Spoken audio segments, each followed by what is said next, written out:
All right, we'll move on to the next part of our agenda, Superintendent Advisory Councils. Tim, make sure we touch base with Howie, just to update the, Tim will touch base with you and get the staffing alignments just before we post this on the webpage for the community.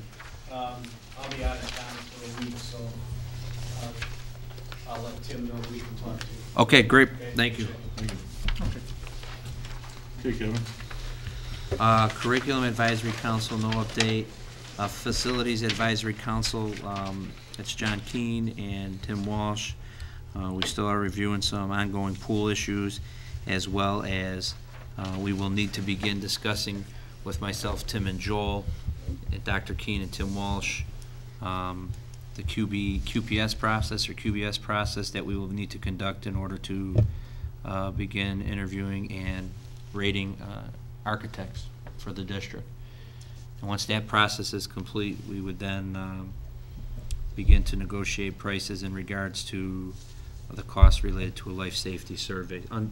It's a little different from doing like a typical bidding process for the architects. You strictly set up a set of criteria and questions, and then we meet and interview with the architects, and then we rank them, and then based on how they rank, you then sit down and negotiate prices. And then if your first choice prices you feel is not what the district is projecting, then you can go on to the second choice and so on.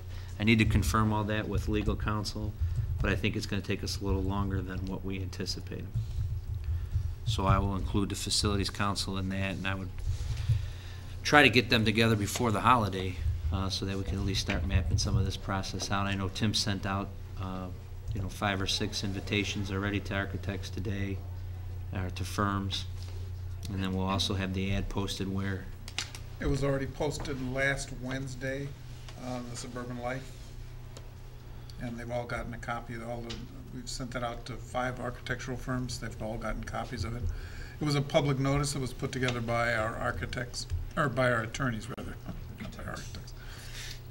By the attorneys, based on what type of process you go through for architects. Any questions on that? So we should have those responses back by the end of this week. So what I would imagine is once those responses are in, we schedule a facilities council to review the process, then we'll schedule another facilities council to begin interviewing the architects, whether we break that over 2 days in everybody's schedule. And then I would imagine at a committee of the whole, we would bring forward our rankings and our thoughts on the different firms. Okay. Finance Advisory Council, we met this past week just to go through the presentation with Howie. We also were talking about AT&T in regards to, they made a proposal to us in regards to a long-term contract for our cellular tower.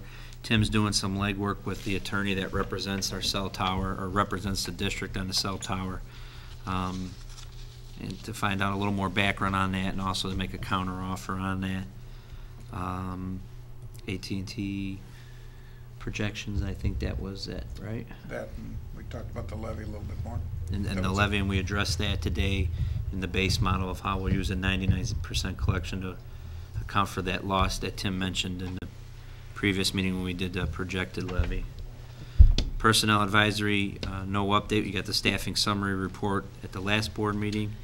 And Policy Advisory Council is scheduled to meet on December 7th to go through press packet 80. Okay, any questions for Kevin? Who's the attorney for the tower? A guy by the name of Bill Ralph. Bill Ralph. Guy with 2 first names. Yeah. He's an attorney who's been working with on the cell tower issues with this district for a number of years. He does it gratis. We don't get any charge for it. He's an attorney who specializes in working on cell towers. Okay. Okay.